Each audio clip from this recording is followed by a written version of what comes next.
안녕하세요. 만나서 반갑습니다. 자, 이번 시간 작업 환경 측정부터 보도록 할게요.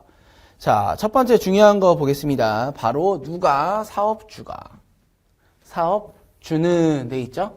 작업 환경 측정 기관에 위탁할 수 있음. 그 누가 하는 거예요? 사업주가 하는 거지. 그리고 그 결과를 누구한테? 근로자를 알려줘야 되고요. 그리고 근로자 대표를 참석시킬 수 있다. 자, 그 다음에 작업 환경 측정 방법 해가지고 법령에 의해서 그다음에 임의 결정은 아니다. 그리고 노출 기준 초과했다 그러면 3개월에 1회 이상 작업 환경을 측정할 것 이렇게 되어 있습니다. 자, 그 다음에 예비 조사를 실시하고요. 그 다음에 산업위생관리 산업기사 이상의 자격을 가진 사람이 측정자가 돼야 됩니다. 그리고 평가할 수 있고 개인 시료 채취 원칙 여기. 자, 개인 시료 채취 원칙을 원칙으로 한다. 여기에서 우리가 개인이 아니라 샘플링 해가지고 몇 명만 한다. 뭐 이런 식으로 나오거든요. 안 돼요. 개인 시료 채취를 원칙으로 한다. 여기 9번 내용이 중요하다. 자, 그 다음 유해물질 및 MSDS에서 나와 있습니다. 이 MSDS라는 건 뭐냐면 이 위험한 이 물질이 너는 누구냐에 대한 소개를 하는 거예요. 그게 이 내용이고 사업주가 위험성 평가에서 보존할 때 다음 해상을 포함한다 돼 있죠. 그래서 쭉 가가지고 유해 위험 요인, 위험성 결정, 조치 내용 그 밖의 사항들 있고요. 그래서 1에 따른 자료를 몇 년? 3년간 동그라미. 자, 그 다음에 제조 등에 허가되는 유해 물질에서 나와 있습니다. 허가 대상이 있고요. 관리 대상이 있어요. 근데 안타깝게도 이제 물론 그 허가와 관리가 약간 좀 다르죠. 얘는 심각한이고 상당한이라 얘가 더 안 되는 거예요. 그리고 요건 조금 괜찮은 거야, 그거보다.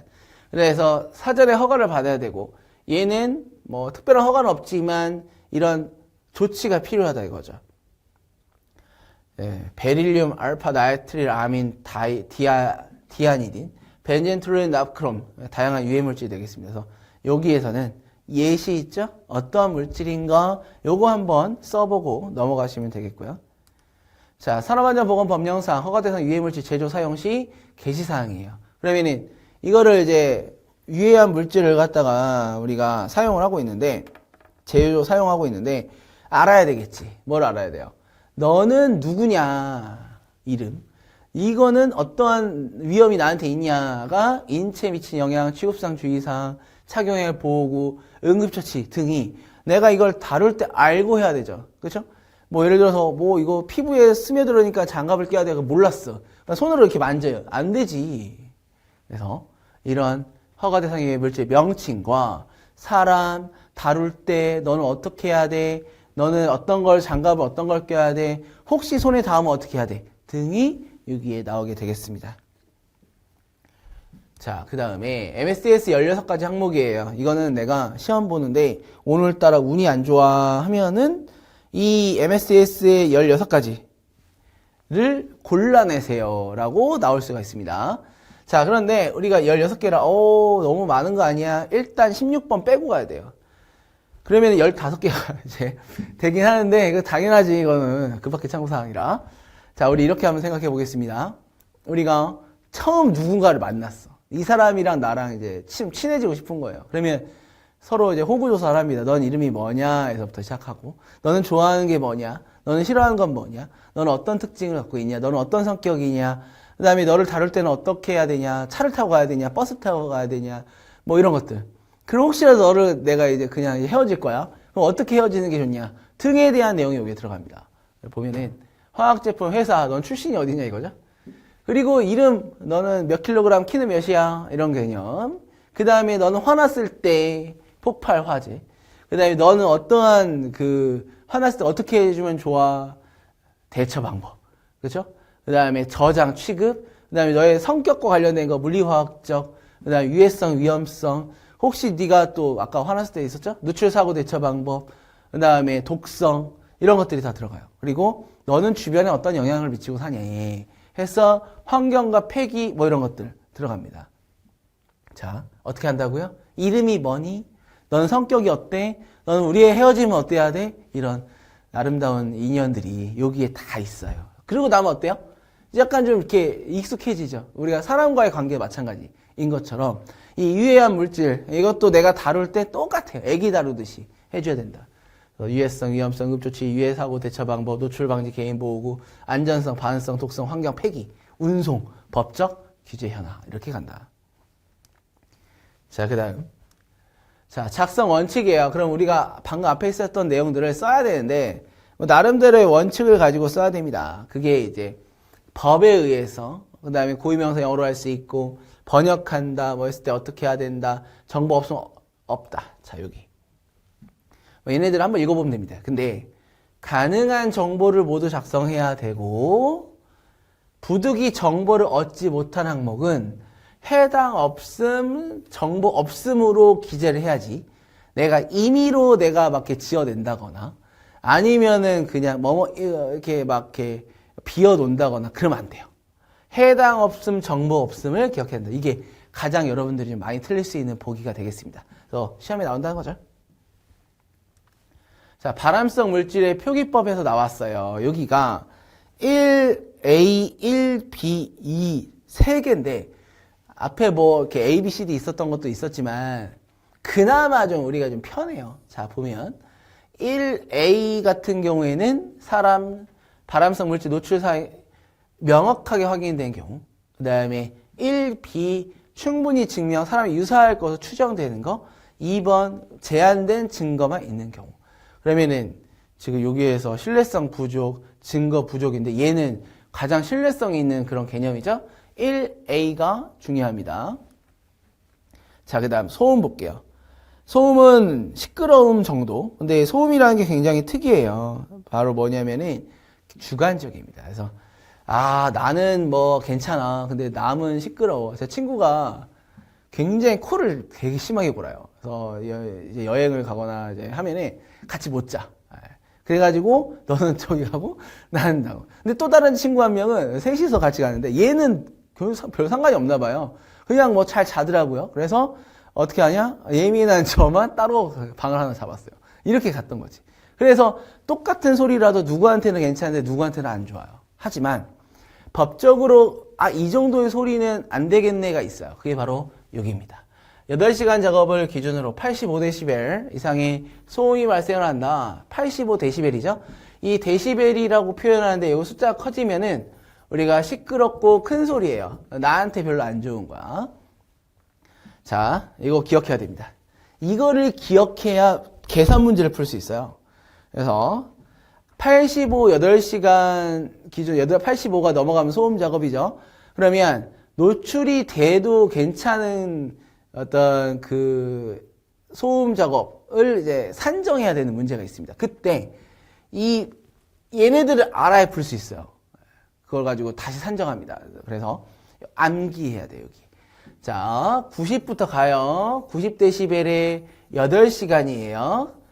자, 데시벨은 플러스 5, 얘는 2분의 1입니다. 그러면 95지 4시간, 100이죠 2시간, 105지 1시간, 110이죠 그 1시간의 절반은 30분이지 이번에는.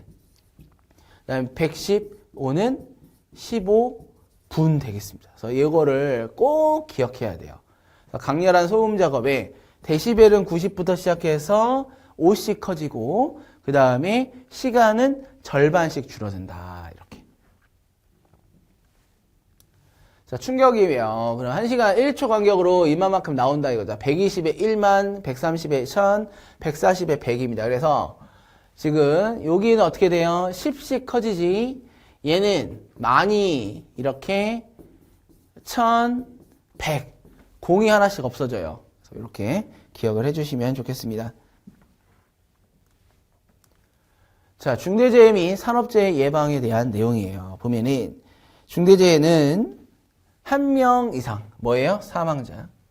사망 1명 이상, 3개월 이상 요양 동시에 2명 이상, 부상 직업성 발병자 동시에 10명 이상. 자, 이거 시험에 자주 나와요. 꼭 기억해야 됩니다. 그 다음에 유해방지 계획서, 유해위험 방지 계획서가 있는데 그 제출의 제외 대상이지. 그러면은 일단 금속 가공, 비금속, 기타 기계, 장비, 자동차, 식료품, 고무, 나무, 그다음에 기타 제조업, 1차 금속 제조업, 가구, 유해 화학물질, 반도체, 전자제품. 단 모두 전기 계약 용량이 300kW 이상이에요. 물론 1번부터 13번까지 물어봤다. 그럼 내가 보면은 맞출 수 있고 또 아닐 수도 있고 이럴 수는 있는데 틀리면 안 되는 게 하나 있습니다. 바로 뭐냐? 여기. 전기 계약 용량이 300kW 이상인데 이 300 이거 시험에 나올 수 있거든요. 근데 얘 틀리면 안 돼. 300 기억하셔야 돼요. 자, 산업재해 보상 되겠습니다. 업무상 재해해서 일하다가 업무상의 사유로 부상질병 장애 사망. 유족은 이게 참 이게 있으면 안 되긴 얘기하지만 사망한 사람의 배우자, 사실혼 관계에 있는 사람 포함이에요. 사실혼 관계라 함은 이제 또 이제 혼인신고는 안 했지만 누가 봐도 이제 부부인 거지. 그게 사실혼이죠. 그리고 자녀, 부모, 손자녀, 조부모, 형제, 자매까지가 유족입니다. 이게 왜냐하면 이제 이 돈과 관련된 부분도 있기 때문에 얘네들 유족이에요. 여기 이 유족 잘 기억하셔야 돼요. 그리고 장애, 치유에 대한 개념. 뭐 여기 장애 같은 게 노동능력 상실, 치유 같은 경우에는 증상이 고정된 상태에 이르게 된 것, 그렇죠? 완치되거나 치유 효과 더 이상 기대할 수 없고 그 증상이 고정된 상태에 된 거, 이게 바로 치유에 대한 그런 개념이다. 그 다음, 자, 사무실 공기 나와 있습니다. 여기 이 숫자들이 있는데 여기서 시험이 나왔다. 아, 오늘 내가 시험 운이 안 좋구나. 그런데 뭐예요? 오염 물질에서 나왔다. 그러면 맞출 수 있어요. 그럼 우리의 첫 번째는 뭐다? 이 오염 물질이 뭔지를 기억하는 거. 이게 첫 번째가 되겠고요. 그리고 내가 이제 조금 이제 할만해? 하면은 이 내용들 한번 보는 거지. 자, 하나씩 보겠습니다. 일단 PM10, PM2.5인데 10 마이크로미터보다 작은 거, 2.5 마이크로미터보다 작은 거에서 미세먼지와 초미세먼지예요. 이산화탄소라고 해서 여기 두 개, 일산화탄소 하나예요. 이 세 개는 나왔을 때 틀리면 안 돼. 얘네들은 굉장히 기본적인 개념입니다. 그 다음에 이산화 질소, 포름알데하이드, 총이발성 이런 애들은 세집증후군이랑 또 비슷해요. 사무실 내에 있을 수가 있지. 가구도 있고 하니까. 라돈 나와 있는데 라돈은 시멘트, 돌, 건물을 짓는데 콘크리트, 시멘트 없이 못 짓잖아요. 요거 나오고. 총부유세균, 곰팡이 이거는 약간의 세균들이에요. 그래서 1번, 2번, 그 다음에 3번 요 3개 그리고 나머지 보시면 되겠습니다. 자, 그리고 여기 3개 마찬가지예요. 그 다음에 여기 500, 100, 150, 1000 약간 숫자 비슷하죠? 그 다음에 148 이 3개 마찬가지로 기준 그 다음입니다. 자, 산업안전보건법상 근로자 건강진단 종류예요. 일반, 특수, 배치, 건강, 건강관리 카드 소지자, 건강검진, 수시, 임시, 뭐 이러한 내용들이 있다. 문제에서는 얘네들에 대한 그 어떤 의미, 근데 일반은 일반이고 특수는 특수, 뭔가 하겠지? 배치 전, 사람 배치하기 전에겠죠? 그 다음에 수시는 말 그대로 수시고 임시는 말 그대로 임시예요. 그래서 일단 요 종류만 한번 보시고요. 문제에서 만약에 이런 내용이 있으면 그때 확인하도록 하시면 되겠습니다. 자, 노출 기준 및 상호작용 나와 있어요. 물론 여기에서 이 노출 기준의 초과에 대해서 계산으로 나와요. 우리가 계산 준비해야 되는데 그 계산은 뒤에 가서 한번 보기로 하고요. 노출 기준 초과 보면은 평가에서 2회 이상 돼 있어요. 2회 이상 측정한 단시간 노출 농도값. 그 다음에 뭐 사이에 때 초과, 노출 기준 초과로 평가해야 하는 경우 되어 있는데 여기 3개 중요합니다. 1일 4회를 초과한다. 15분 이상 연속 노출되는 경우, 간격이 1시간 이내인 경우 이 3가지 기억해 주시면 좋겠고요. 그 다음에 화학물질 및 물리적 인자의 노출 기준에서 나와 있습니다. 단독으로 존재하는 경우 노출 기준, 그 다음에 2종 또는 그 이상의 유해인자가 존재하는 경우에 상가작용으로 자, 상가작용이라는 표현을 썼는데요. 지금 말고 나중에 이 독성물질의 어떤 그 기량작용이나 뭐 이런 상가작 이런 용어들이 뒤에 나옵니다. 그래서 뒤에 가서 그 내용을 정확하게 우리가 보기로 할 건데요. 일단 이러한 뭔가가 이제 작용이 있구나. 뭐 한마디로 얘기하면 1 더하기 1이 2면 되는데 독성물질 하나 들어와서 2로 나에게 작용하는 거 1과 1이 들어왔는데 3이 되거나 4가 되거나 할 수도 있고 1과 1이 들어왔는데 0.5가 될 수도 있어요. 뭐 이러한 내용들이 있어요. 그래서 그 관련된 이 용어예요. 그래서 나중에 요거는 보기로 하겠습니다. 자, 이번 시간 여기까지 해서 마치도록 하고요. 다음 시간 이어서 또 내용 볼게요. 감사합니다.